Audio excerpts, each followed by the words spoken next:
Bienvenidos a Vértice Internacional, soy Rina Musali y les doy las gracias por acompañarnos en este programa sobre el acontecer mundial y sus impactos para México. Vértice Internacional, atento a los cambios disruptivos del mundo, se pregunta sobre la cuarta revolución industrial que ya está teniendo impactos en nuestra vida cotidiana y en la forma de cómo nos estamos relacionando con el mundo. Hoy vamos a analizar el significado, los ejes, las oportunidades y los riesgos de la cuarta revolución industrial, los nuevos empleos del futuro y los impactos para México. Les pido que nos acompañen.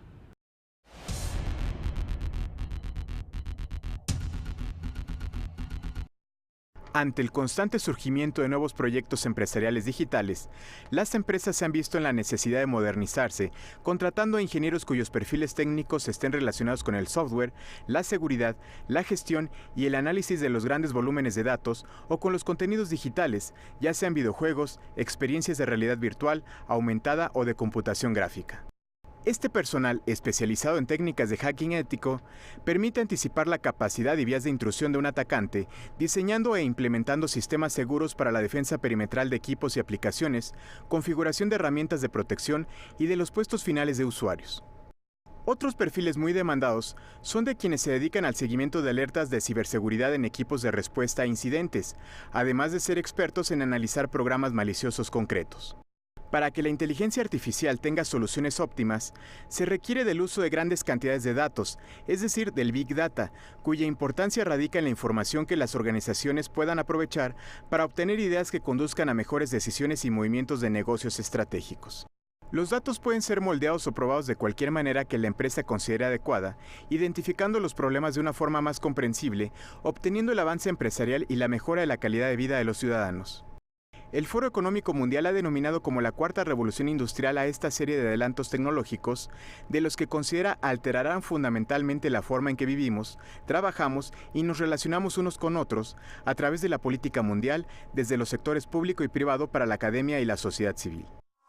El mundo está atestiguando una nueva oleada de cambios nunca antes conocidos por la historia. Aunque estamos habitando en la tercera revolución industrial, hay muchas voces y autores que ya hablan de la llegada de la cuarta revolución industrial que hará cambiar la forma de cómo vivimos, trabajamos y consumimos. Los cambios disruptivos que tendrán impactos y efectos en nuestro entorno inmediato, pero también en la forma de cómo nos vamos a relacionar con el mundo a través de la inteligencia artificial, la robotización y el Big Data, que de alguna manera nos están arrojando la certeza de que nos tenemos que adaptar a los nuevos cambios mundiales, científicos y tecnológicos. Implicaciones multidimensionales que no son del todo conocidas, pero lo que sí estamos seguros es que se van a reconfigurar los entornos políticos, económicos y sociales y se van a poner a prueba los límites éticos y morales con esta cuarta revolución industrial. Para nosotros estamos ya en la cuarta revolución industrial. Cuando estoy hablando, estoy mencionando a todos los expertos y futuristas del mundo que estamos trabajando sistemáticamente en la conciencia de lo que esto implica. Esta gran revolución con el aceleramiento integral de que son todas las actividades que estamos llevando a cabo, todas las facilidades tecnológicas que tenemos insertos, cómo nuestra vida cotidiana de una manera muy amigable se ha vuelto el eje en aras de la tecnología para que podamos ser más productivos, nos podamos autorrealizar mejor, para que podamos construir nuevos horizontes juntos. Este cambio consiste en integrar una serie de tecnologías como por ejemplo la nanotecnología, la robótica, la parte de las tecnologías de la información, está la parte biométrica, la parte del Big Data también es un tema interesante, la inteligencia artificial, y todo esto se conjuga para precisamente tener un cambio radical disruptivo dentro de la industria, y precisamente hay algunas industrias que ya están en este camino, sobre todo en el continente asiático, donde de manera disruptiva están generando nuevos productos que efectivamente hacen un cambio de manera radical y que integran todo este tipo de soluciones tecnológicas. Catalogaría que ya estamos entrando en esta cuarta revolución industrial. qué nos va a diferenciar o qué es lo que está diferenciándonos a todos estos. Además de los puntos de que ya estamos en una economía y en una sociedad basada en la información plenamente, también es la velocidad con la cual se está obteniendo esa información y con la cual se está distribuyendo. Esas son de las partes que más se está distinguiendo a esta etapa en la que estamos viviendo. Yo creo que no hay un solo ámbito de la sociedad, de la economía, que no esté afectado por esto, porque todo implica, o sea, todas las actividades implican un trabajo, implican una acción que hace un ser humano ahora mismo. Y entre más va avanzando esto, pues más de estas actividades van a ser impactadas por una máquina que lo hace por nosotros, ¿no? Entonces, lo más evidente es el trabajo físico, pero conforme las máquinas ya no son nada más trabajo físico, sino hacen trabajo intelectual, pues tú les puedes meter información y los algoritmos a través de los que operan aprenden y generan más rápido que lo que nuestro cerebro lo puede hacer un resultado, pues cosas como abogados, como pues consultores, pues trabajos que dirías una máquina no lo puede hacer porque no es un trabajo físico, pues se va a empezar a poder hacer. Entonces el impacto es a futuro, pues más de un 50% de las actividades que realizamos como seres humanos va a poder hacerlas una máquina inteligente, ¿no? Klaus Schwab, el fundador del Foro Económico Mundial, hace un comparativo de los elementos diferenciadores entre las revoluciones industriales. En su entender, la primera revolución industrial utilizó la energía del agua y vapor para mecanizar la producción. La segunda usó la energía eléctrica para crear producción en masa. La tercera utilizó la electrónica y la tecnología de la información en aras de automatizar la producción, y la ahora cuarta revolución industrial se basa en aquella tercera, es decir, la revolución digital que se viene produciendo desde mediados del siglo pasado y que se caracteriza por una fusión de tecnologías que está difuminando las líneas de las esferas física, digital y biológica.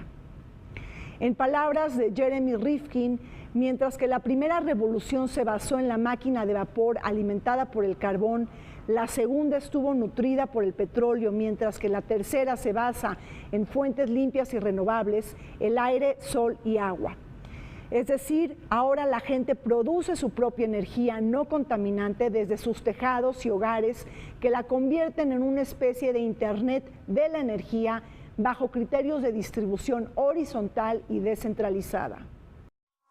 ¿Cuál es la tecnología que lleva la cuarta? Pues le llaman sistemas ciberfísicos, ¿no? En la primera se inventó el concepto de máquinas. O sea, antes de la primera, pues no había máquinas que hicieran el trabajo por nosotros. Eran los animales o nosotros mismos los que hacíamos el trabajo. En la segunda, esas máquinas pues, se fueron agregando y crearon fábricas. Entonces empezamos a poder fabricar cosas en serie y en masa, ¿no? En la tercera, las máquinas empezaron a generar información que pudimos codificar en bits y bytes. Y entonces pues, las máquinas generaban su propia capa de información que se comunicaban unas con otras a través de Internet y a través del software, ¿no?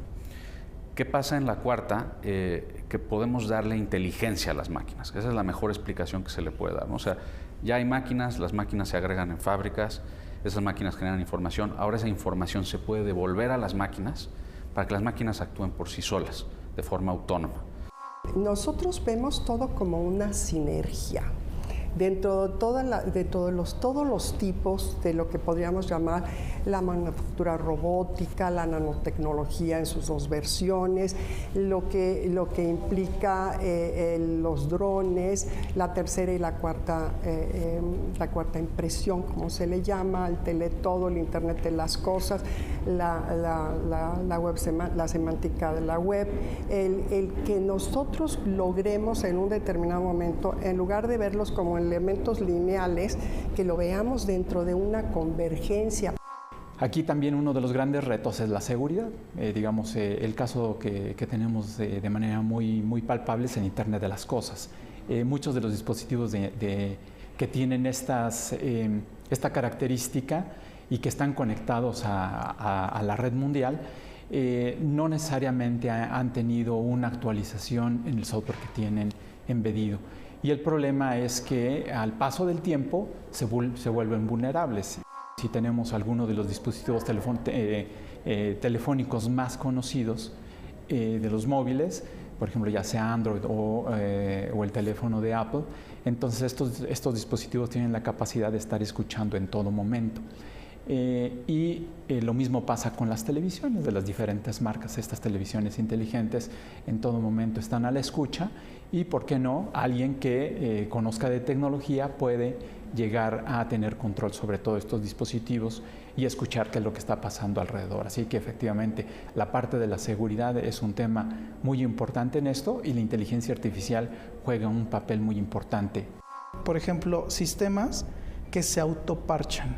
O sea, un sistema detecta sus propias vulnerabilidades y él mismo busca mecanismos de remediación para que ya no sea vulnerable. Esa es la función de la parte de seguridad. Tenemos que tomar a todas las iniciativas que vienen y no decirles que no, porque es inseguro. Eso es lo que menos debemos de hacer, es tomar las iniciativas y ver cómo las protegemos y ver cómo los vamos acompañando en este camino. Entonces, la seguridad se convierte no en algo que detiene, sino en alguien que también va facilitando esa transformación que se va necesitando. Y un punto bien importante, la seguridad tiene que ser también ágil. La seguridad tiene que ir viajando con la velocidad a la que te lo va necesitando la sociedad, te lo van necesitando los negocios. El objetivo puede llegar a ser desinformación, otro de los objetivos puede llegar a ser espionaje industrial o simple y sencillamente analizar a la sociedad a la cual tú pudieras llegar a afectar.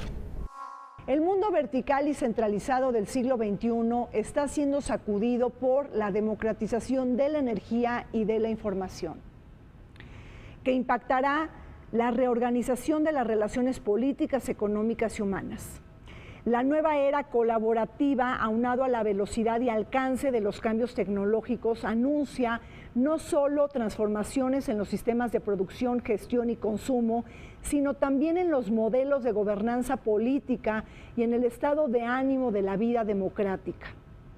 A la alteración de las industrias y sus formas de hacer negocios, le sigue el nuevo ecosistema político que redefinirá el futuro mediante el poder lateral, un concepto utilizado por Jeremy Rifkin, quien anuncia la sustitución del modelo político vertical por uno distributivo y colaborativo, en donde el poder de la decisión e información bajo el Internet de las cosas no atenderá a sistemas centralizados. En la medida que el mundo converja cada vez más entre el mundo físico, digital y biológico, el poder tenderá a ser redistribuido. La sociedad del conocimiento también es una sociedad colaborativa y aquí entramos también en otros temas más importantes como son economía colaborativa, economías compartidas.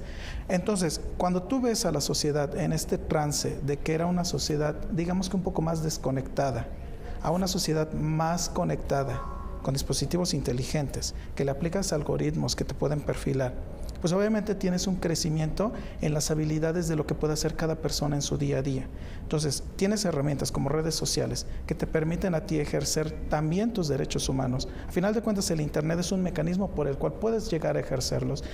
Entendiendo también que la política y el gobierno es una actividad humana, pues la implicación está en que más información que ahora mismo está de forma tácita, o sea, que la hablamos, la escribimos, pero no están subidas a servidores y a unos y ceros, pues se va a subir. Entonces, por ejemplo, una actividad como es las campañas electorales, votar, difundir una política pública, hacer trámites y servicios en el gobierno, pues todas esas actividades también se van a llevar al entorno digital, pues van a transformar completamente la dinámica. Creo que evolucionaremos hacia sistemas y plataformas que nos permitan interactuar más ágil y más dinámicamente con los que nos representan. Y también podamos actuar, participar socialmente en temas de interés, ¿no? Yo lo estoy viendo de verdad como una sinergia de todo, donde todos convergemos y donde todos nos responsabilizamos. El que tú pongas paneles solares no implica que no estés regulado en un determinado momento por el manejo y uso de los mismos o los excedentes que te pueden beneficiar por ello. A mí me gusta mucho toda esta parte en materia de innovación ambiental. Por ejemplo, siempre se está manejando como un ecosistema integral en donde realmente Se cuidan los aspectos ambientales, los aspectos de la socialización con un principio de integración y de equidad y con un principio de economía rentable y competitiva. O sea, Big Data viene de, pues, Big es porque a los algoritmos y a los sistemas les puedes meter mucha cantidad de información, por eso el Big. Y como han evolucionado la velocidad de los algoritmos y la capacidad física del hardware de las computadoras, pues podemos ahora muy rápidamente y muy ágilmente procesar mucha cantidad de información a favor de tomar mejores decisiones o hacer predicciones o pues, cosas que antes no podíamos hacer porque no teníamos la capacidad de cómputo, ¿no? Y los algoritmos nos pueden decir, pues mira, toda esta gente está hablando de estos temas. Y como la gente está hablando de estos temas, pues si tú hablas de estos otros, pues vas a generar que la opinión pública se vaya de un lado a otro. Lo que detona cosas peligrosas, como el caso de lo que vimos con Cambridge Analytica, pero también cosas muy útiles, ¿no? O sea, cosas que para la política pública pueden ser útiles y para la empresa pues se traducen en conocer mejor a un mercado y pues hacer una mejor oferta y eficientar tus procesos, ¿no? ¿Dónde está la ética para que el manejo de toda la información tenga realmente un sentido positivo de uso? En el que, a pesar de todas las ventajas que van a estar abiertas, todas las fuentes, todos los códigos y esto, ¿hasta qué punto nos hace falta contar internacionalmente con estándares mundiales que nos permitan en un determinado momento limitar las acciones? La velocidad, la sincronía y la combinación de las tecnologías son los signos de la llamada cuarta revolución industrial que está dando efectos dispares y asimétricos. Sin embargo, la geopolítica global también se verá sacudida por este nuevo tablero de conectividad y paradigma digital que está poniendo por delante la preeminencia de los datos. La importancia de las naciones cambiará, así como la nueva ecuación del poder, del dominio y de la hegemonía. Estamos viendo la nueva rivalidad geopolítica, por ejemplo, entre China y Estados Unidos por la inteligencia artificial, por quién es el poder que va a liderar la economía de la innovación y del conocimiento y sobre todo por este nuevo tablero tecnológico que está buscando disminuir las barreras del mundo virtual y el mundo físico. Esta parte de la inteligencia artificial tiene muchas aplicaciones. También es importante mencionar que hay países que tienen como una política de gobierno y de seguridad nacional la parte de la innovación. Por ejemplo, el gobierno de los Estados Unidos, Japón y Alemania son de los países que tienen políticas para el desarrollo de tecnología de punta. Y todo esto orientado para los diferentes sectores de cada uno de estos países. Esto tiene una repercusión hacia afuera, obviamente. Ahora estamos en un mundo global y precisamente pues comunicado. Parte de los retos es precisamente cómo hacer que se comuniquen los diferentes sistemas a través de estándares y cómo es que se puede interactuar y obtener información, que toda esa información le dé un sentido y eso precisamente sea de utilidad para la industria, para el sector financiero, farmacéutico, el de salud, el gobierno, en fin. Estados Unidos hasta ahora ha tenido la hegemonía digital, porque pues, Internet nació en Estados Unidos, la infraestructura principal se mantiene en Estados Unidos y la gobernanza de Internet se mantiene en Estados Unidos. Hay esfuerzos internacionales por distribuir mejor esa gobernanza, pero por ahora Estados Unidos pues, mantiene un poco el dominio, ¿no?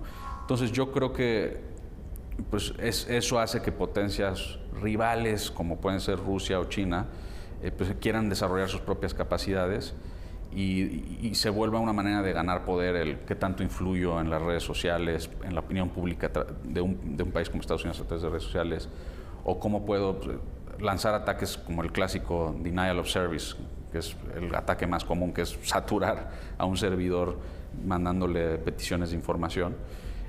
Pues con eso puedo ejercer poder y tener un control sobre resultados de la política doméstica o internacional, ¿no? Así como tiene un buen modelo al que se refiere el Millennium Project, es la Agencia Internacional de Energía Atómica, que tiene normas muy puntuales para los países, de cómo nos vamos a gobernar en ese sentido, qué son los aspectos que tenemos que cuidar, cuáles son aquellos que verdaderamente se van a volver amigables e importantes para el hombre y cuáles son los que implican un riesgo, cuáles se van a dejar pasar y cuáles no. ¿Dónde van a estar los filtros? ¿Quién va a ser ese organismo internacional operador dentro de todo este contexto que va a estar regulando todo lo que es la inteligencia, el tránsito de la inteligencia artificial estrecha a la inteligencia artificial general y a la superinteligencia?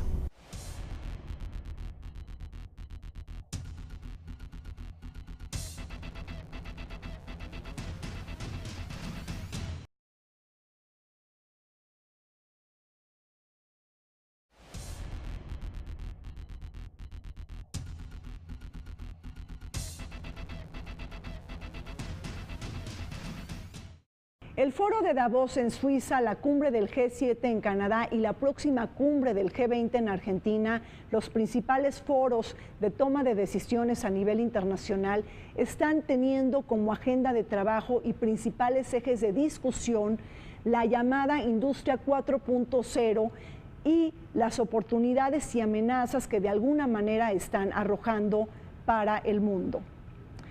Sobre todo es interesante destacar que Justin Trudeau en esta cumbre de Quebec puso como prioridad analizar las claves de la nueva gobernanza política con base en los empleos del futuro, el crecimiento demográfico, el reemplazo tecnológico, pero también el fin de la era de la carbonización de las economías. Y es que en este nuevo siglo XXI nos tenemos que acostumbrar a manejar una nueva terminología característica de este siglo. Por ejemplo, la inteligencia artificial, la inteligencia de datos, la robotización, la biotecnología, la nanotecnología, que es la ciencia de lo pequeño, así como el Internet de las cosas. Mira, a mí me gusta mucho el tema del encaje neuronal que maneja Elon Musk, particularmente porque si bien lo vemos que empezamos de una manera muy gradual, primero a ir mejorando cuando nuestro cuerpo ya no nos daba las posibilidades de poder ver bien de lejos y entonces nos poníamos los anteojos, empezábamos a incorporar la tecnología en nuestra vida. Cuando estamos en operaciones que tienen un sistema de desarrollo interno ya muy distinto y menos agresivo, con la paroscopía, por ejemplo, para que nuestro cuerpo lo reciba de una manera más noble. Y fuimos transitando de una manera, te podría decir, casi muy espontánea, dentro de la casi como que la fuimos sintiendo, pero qué tan conscientes estamos. Inclusive en soluciones tecnológicas de seguridad de la información se contempla la parte de inteligencia artificial que abona a hacer el análisis del comportamiento de ataques, de cómo poderlos retener y cómo evitar que una persona no autorizada entre a un sistema. Es donde la inteligencia artificial está jugando un papel muy importante y el esquema ha cambiado completamente. Digamos, aquí hay un paradigma que establece o se basa básicamente en que toda la base tecnológica de seguridad, como la conocíamos hace algunos años, se ha cambiado radicalmente. Digamos, eso es lo básico que debe de tener una organización, un firewall, un sistema de prevención de intrusos, la solución de antivirus y algunas otras herramientas o soluciones de este tipo, pues se han quedado atrás. Es necesario tenerlas, sin embargo debe de haber una serie de complementos que permita hacer un análisis de todo el entorno de comunicación y de seguridad que hay que proteger y lo que está ocurriendo en esto. Si yo hago un ataque hacia una entidad financiera o hacia cualquier otro ataque y sustraigo información o incluso sustraigo dinero, bueno, eso sigue siendo pues, un robo a final de cuentas. Sí está variando el medio. Aquí el punto más relevante de lo que me ha tocado en mi experiencia es tenemos que capacitar a los investigadores una vez que ha sucedido. Ha habido casos en los cuales sí existe el delito, sí se configuró el delito porque la acción sí se configuró. El problema es llevarlo a que tanto los policías, peritos, jueces estén capacitados para manejar esta clase de temas. Y ahí es donde muchas veces encontramos esa carencia de conocimiento de que el robo de un archivo de 43 kilobytes es un robo. Y no quiere decir que por el hecho de que sigue existiendo esa información ahí, no fue sustraída. La cuarta revolución industrial ya nos rodea.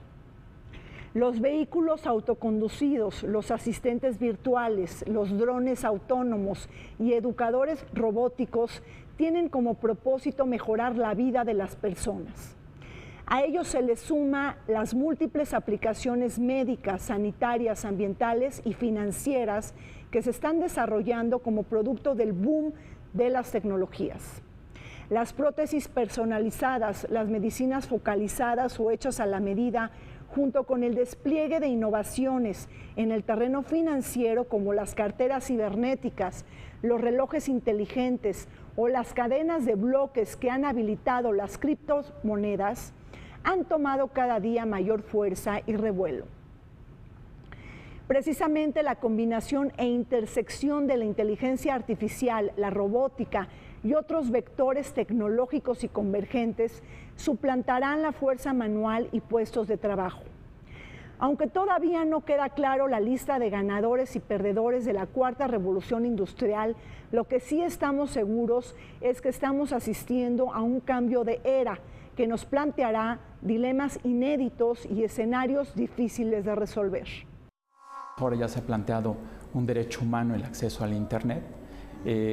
Precisamente es quienes deben de ser los ganadores, pero adicionalmente organizaciones de la sociedad civil y muchos luchadores sociales, así como también, esa es una parte o una de las aristas que se podría tener, también se tiene, digamos, los científicos, las universidades, centros de investigación, también la parte de medios de comunicación, en fin, son todos estos sectores de la sociedad deben ser los grandes ganadores de todo este cambio disruptivo tecnológico que se está dando.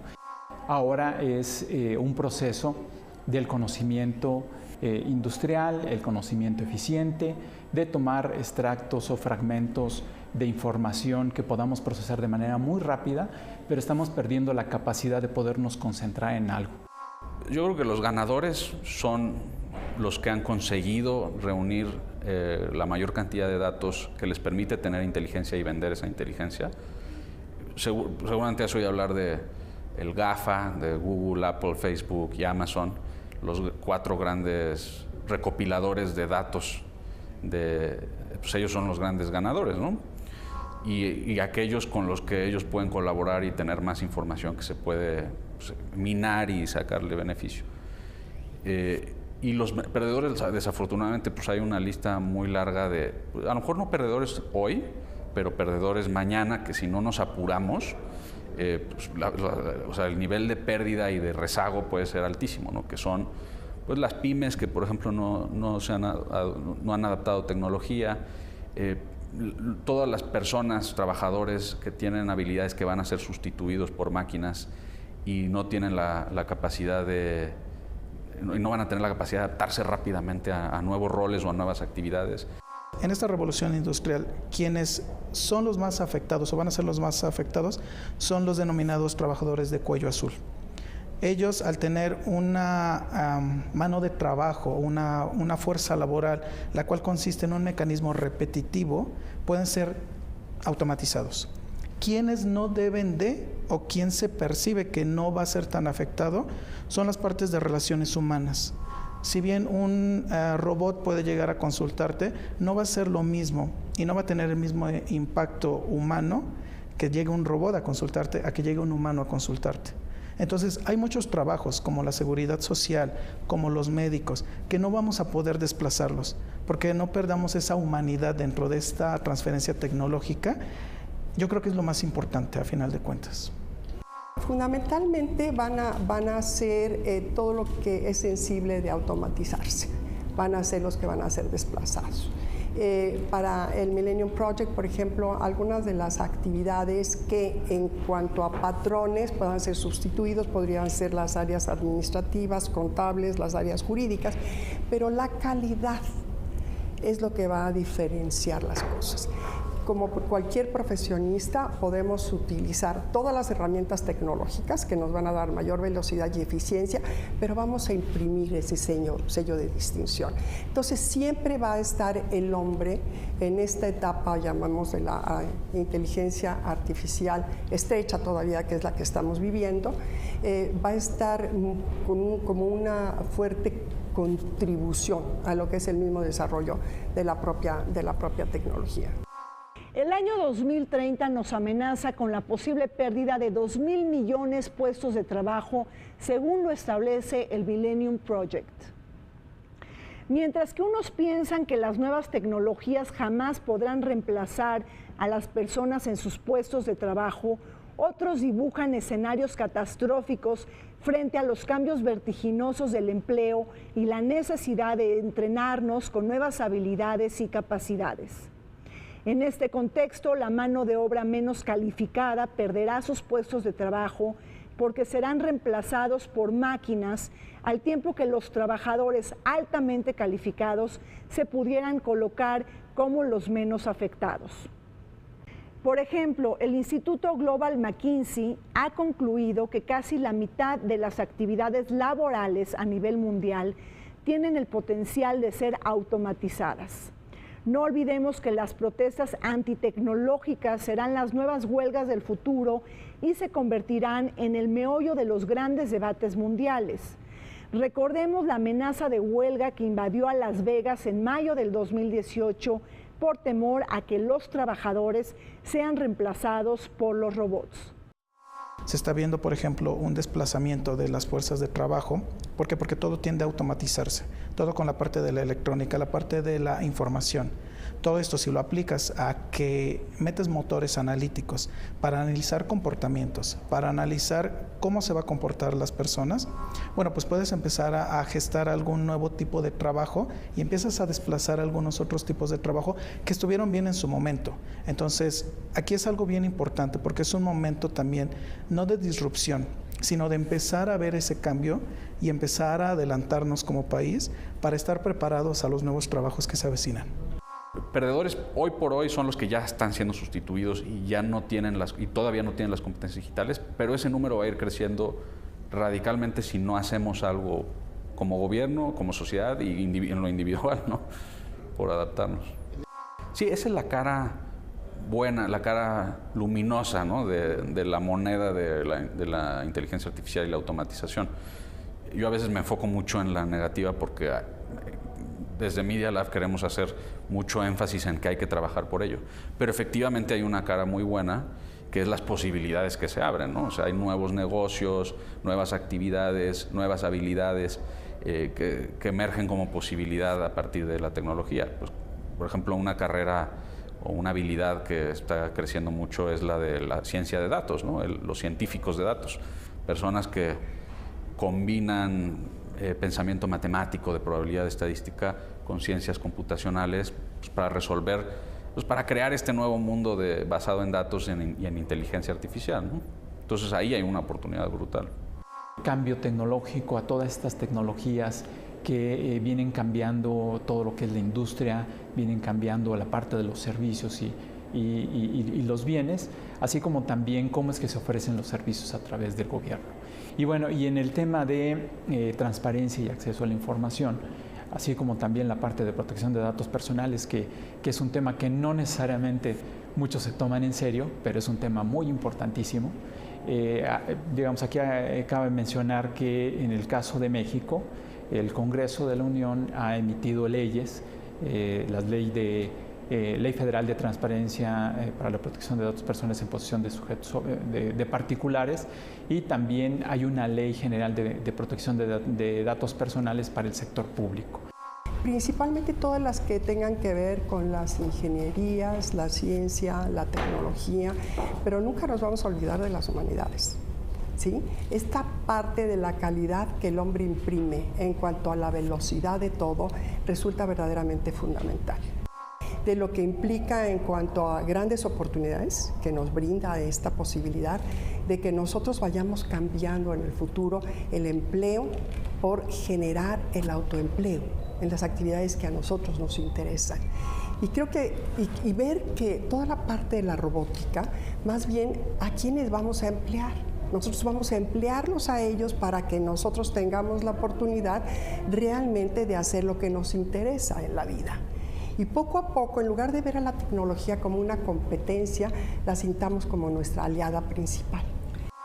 Las nuevas industrias del futuro presentarán nuevos dilemas y retos, resolverán grandes problemas, pero también ocasionarán nuevos conflictos.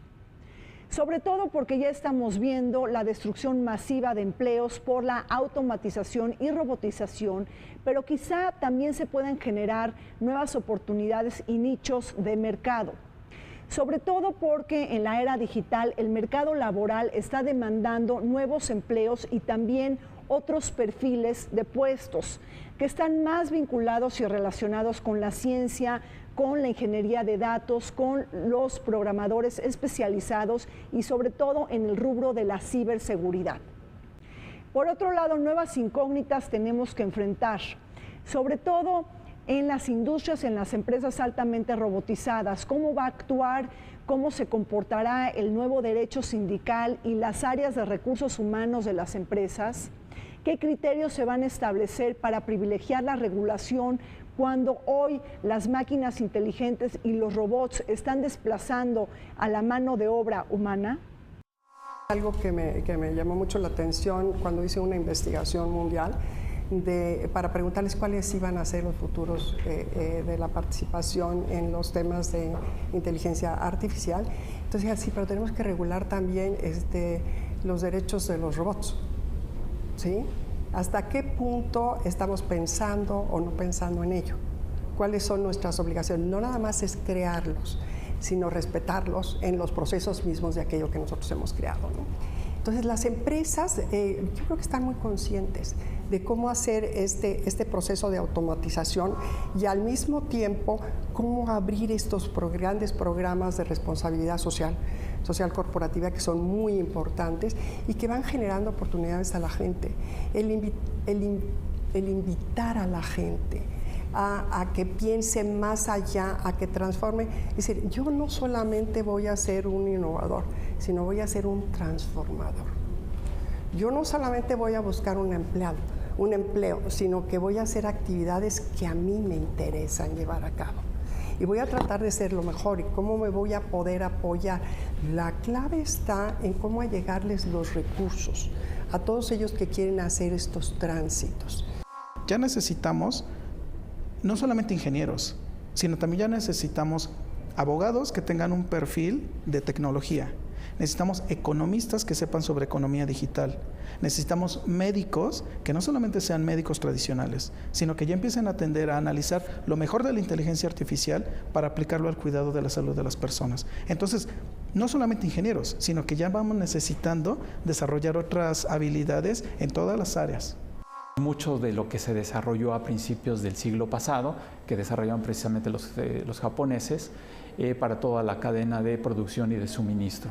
O sea, un Kanban se va a modificar completamente, o el sistema de producción, un sistema de producción de assembly to order o made to order, uno en donde efectivamente se produce tomando como referencia el consumo que se viene dando en el mercado, y otro esquema, el assembly to order, que es la fabricación de un producto de acuerdo a los requerimientos de un cliente. Digamos, si nos vamos al sector automotriz, podría una persona indicar que requiere un auto de tal modelo, de tales características, asientos de piel o de velour, o el color, o el tablero, o un sinnúmero de características que puede tener, y basado en todos estos requerimientos que establece el cliente es como se produce este producto. Lo mismo va a pasar para toda la industria. Entonces, estos esquemas se van a modificar radicalmente.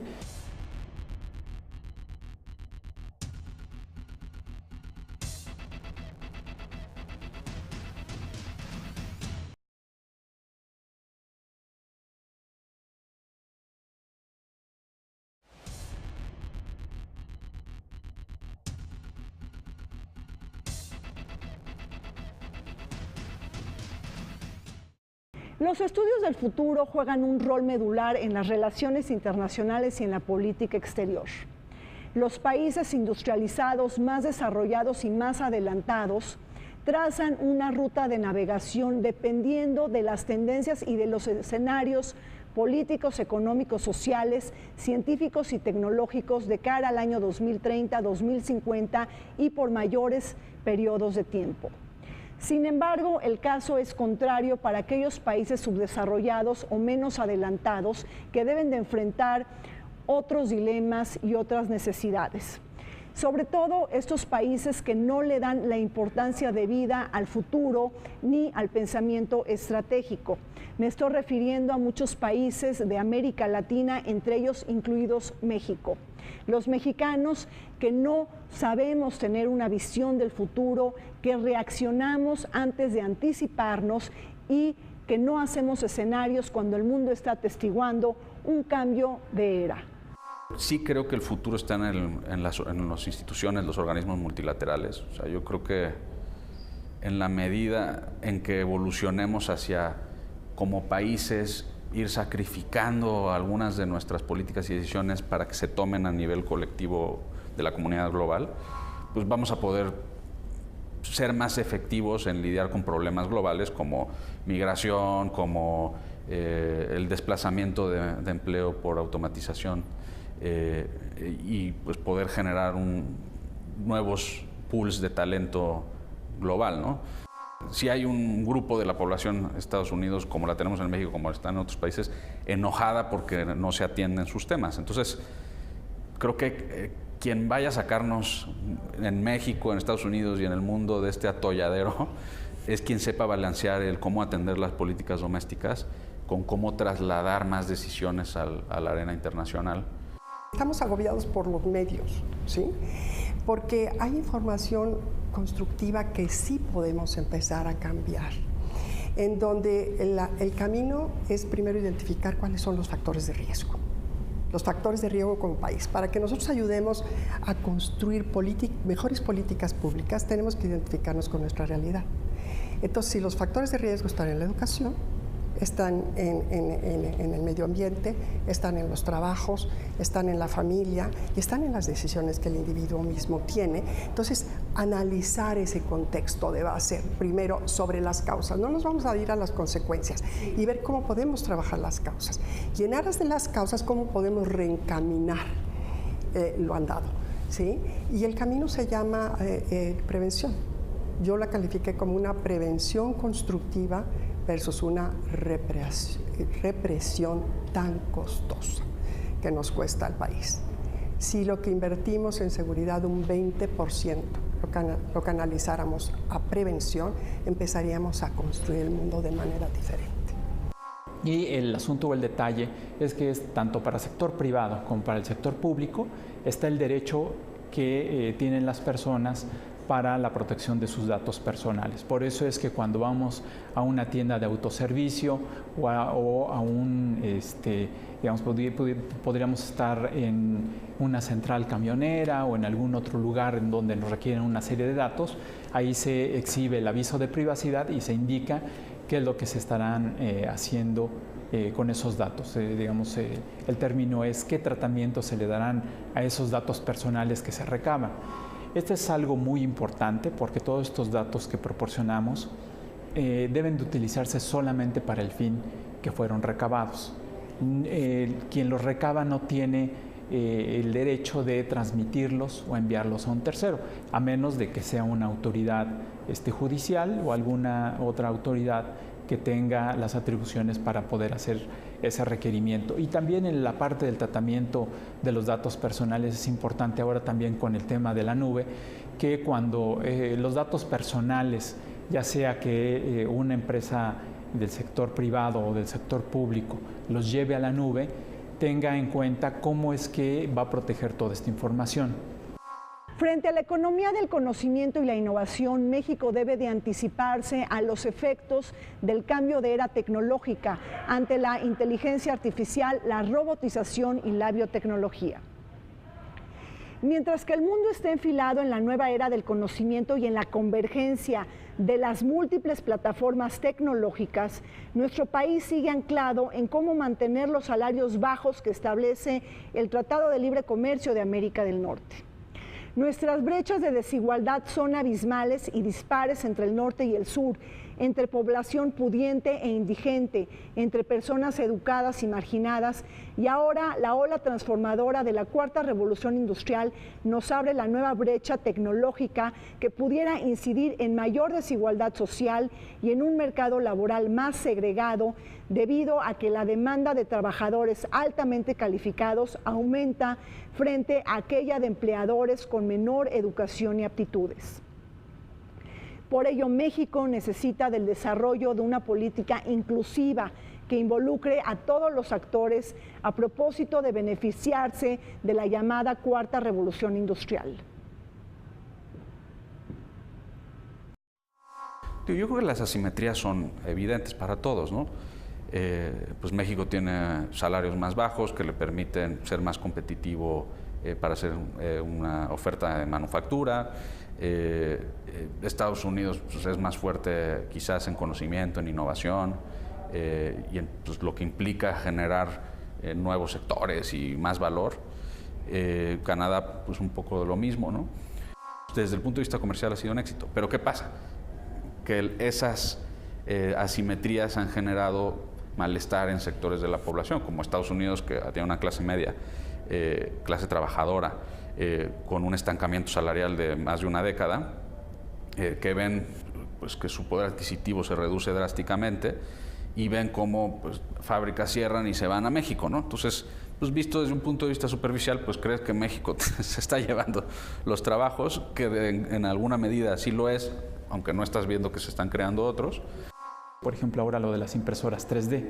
Esto muy relacionado, por ejemplo, con el sector automotriz, en donde el disponer de una pieza o de una parte con una cierta característica material, pues al día de hoy lo que tenemos que hacer es esperar que esa refacción venga desde Europa o desde Asia y que llegue a un centro de abastecimiento, distribución y demás. Y esto cambiará radicalmente con las impresoras 3D. Estas impresoras 3D que tienen la capacidad de generar una pieza con, ya sea a partir de diferentes materiales, pudiera ser metal, plástico, porcelana, papel, cartón, en fin, se podrá generar esa pieza con ciertos, digamos, aquí el reto es los estándares de calidad, pero si se cumplen con estos estándares de calidad, entonces la pieza se podrá fabricar a partir de un modelo, de un diseño, y que esta impresora 3D pueda generar esta pieza, y entonces estaremos eliminando, o se estará eliminando toda la parte económica de fabricación, distribución, transporte, etcétera. La educación y la capacitación jugarán un rol clave para que los países puedan insertarse dentro de los cambios. Requerimos de un modelo educativo que supere aquel desarrollado en el siglo XX para insertarse en el mundo de la inteligencia artificial, robótica, Internet de las cosas, computación cuántica, ciencia de materiales y almacenamiento de energía.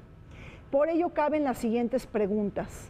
¿Qué estamos haciendo como país para prepararnos y adaptarnos a los cambios del nuevo ecosistema tecnológico que está redefiniendo el futuro del mundo? Tenemos de frente una política de cooperación internacional que promueva la transferencia de tecnología, la movilidad de talentos y la capacitación de nuestros jóvenes. ¿Estamos enfilados en la carrera por conquistar nuevas tecnologías o nuevamente nos contentaremos con ser beneficiados residuales de esta ola transformadora? En el mundo laboral tenemos que ser más flexibles para que la gente trabaje por sí misma, de forma freelance, facilitar que se emprenda, para que más personas estén pensando en cómo aplicar tecnología de manera útil y que aporte valor. Entonces, ya te hablé de educación, te hablé de laboral, te hablé de creación de empresas, también te hablo de financiamiento, o sea, tenemos que facilitar que fluya el dinero para que se financie la innovación y se financie el emprendimiento de base tecnológica. México sí debe de transitar por este cambio tecnológico. Se requiere una mayor inversión por parte del gobierno, de las instituciones educativas y obviamente de lo que es la industria. Afortunadamente hay sectores de la industria que tienen este perfil. Digamos, tenemos la industria aeronáutica en el estado de Querétaro, tenemos la industria electrónica en Jalisco, tenemos muchas de las maquiladoras del sector automotriz en el Bajío, en el norte del país, y todas estas tendrán o ya tienen muchas de estas cambios considerables. Somos una sociedad que puede ocupar estas tecnologías para cosas muy productivas, como es el ayudar a la sociedad misma, pero también lo puede ocupar de un mecanismo muy destructivo. Y ahí entramos en desinformación, entramos en el uso de estas imágenes conocidas como memes para empezar a denigrar a las personas mismas. Entonces, estamos a caballo entre las partes buenas y las partes malas. La tecnología por sí misma no es que se tienda hacia un lado o hacia el otro, sino que es el uso de las personas. ¿Y eso cómo lo podemos orientar a que sea muy bueno? Educando a las personas. Es lo que más que nada necesitamos, educarnos sobre el uso correcto de la tecnología. Lo importante es que generemos esta sinergia a partir de las necesidades. Cómo crear y cómo construir país a partir de que esta es la potencialidad que tengo y cómo puedo irme insertando gradualmente en este gran mundo. Es un tema que se maneja mucho ahorita y transitarlo más allá de ella para que les dé la oportunidad a que la gente pueda mejorarse y evolucionar internamente. México debe de convertir los retos y los dilemas de la cuarta revolución industrial en una gama de oportunidades. En primera instancia, debemos de reposicionar la importancia de la educación técnica y continua, pero sobre todo destinar mayor porcentaje de nuestro PIB a los temas relacionados con la ciencia, la tecnología, el desarrollo y sobre todo también la innovación. Por otro lado, México también debe de responder a una de las principales incógnitas que se despliegan en el siglo XXI. Me estoy refiriendo al rol que deben de jugar las mujeres en los rubros relacionados con la ciencia y tecnología, precisamente rubros que han sido destinados históricamente al dominio de los hombres y que siguen muy estereotipados y en donde privan también las desigualdades. Es decir, las mujeres, más de la mitad de la población del mundo, que no pueden ser marginadas de este marco de progreso y que tenemos la necesidad económica y social de involucrarlas. Que se han hecho esfuerzos muy interesantes en la Presidencia de la República con las becas que se están otorgando en materia digital, también por parte de las mujeres en la selección de mentoras, por parte de las universidades en que participen estas mujeres líderes como científicas y tecnológicas para abrir las puertas y un lenguaje mucho más accesible a la gente. Todo lo que nos rodea es tecnología. ¿Cómo funciona más esta oportunidad de que tú puedas tener para entrar en el mundo de la robótica y las necesidades o oportunidades que te da también el que tú puedas inventar productos o innovar productos? No podemos hablar nada más de gastar más en innovación en general. Tenemos que pensar en nuestro talento, tenemos que pensar en el mercado de cómo ese talento se pone a trabajar, en las formas en que ese trabajo ocurre. Y por supuesto en el clásico I+D, ¿no? O sea, la investigación, las patentes, o sea, cómo se concreta legalmente y en el negocio el conocimiento que vamos generando, ¿no?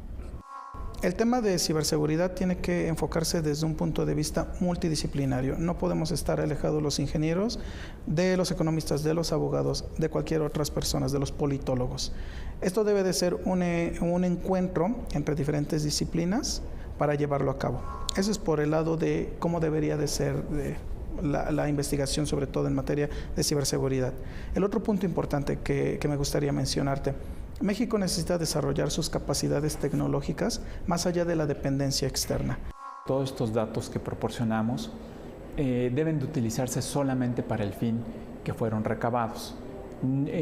Quien los recaba no tiene el derecho de transmitirlos o enviarlos a un tercero, a menos de que sea una autoridad judicial o alguna otra autoridad que tenga las atribuciones para poder hacer ese requerimiento. Y también en la parte del tratamiento de los datos personales es importante ahora también con el tema de la nube, que cuando los datos personales, ya sea que una empresa del sector privado o del sector público los lleve a la nube, tenga en cuenta cómo es que va a proteger toda esta información.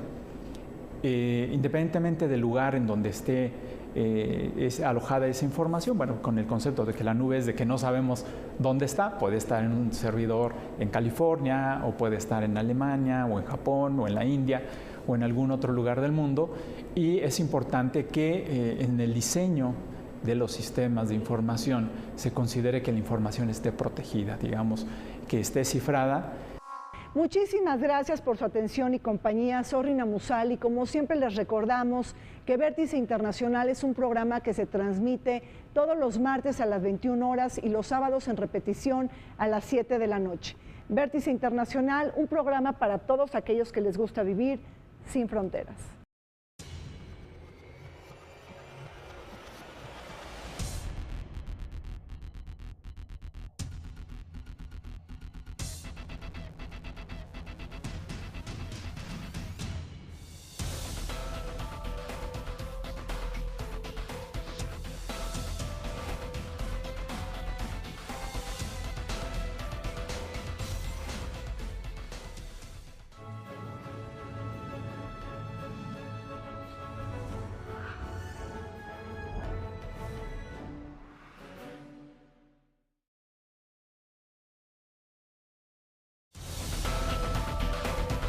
Vértice Internacional, atento a los cambios disruptivos en el mundo, se pregunta sobre la cuarta revolución industrial, su significado, sus ejes, sus oportunidades y riesgos, los empleos del futuro y los impactos para México.